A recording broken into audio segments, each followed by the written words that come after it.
Alan Bierman. I've been working here for about 7 months. I think the conference will impact our future because we're being very transparent with where we're going with things. I think some of the feedback we've received from some people are very good, and I think it's going to have a positive impact.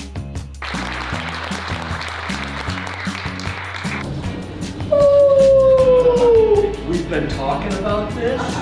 That is the MediRoutes Compass in copper and silver, right? So for the original Space Cowboy here, Mr. Steve Smith, it's a signed poster that Logan created, celebrating 15 years of MediRoutes.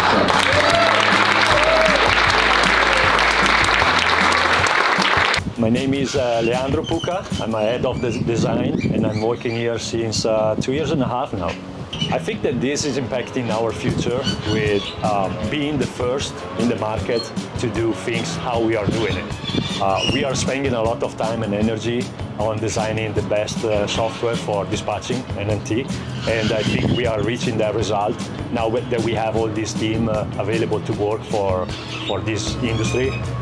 We will probably be the ones that everybody else is going to copy soon.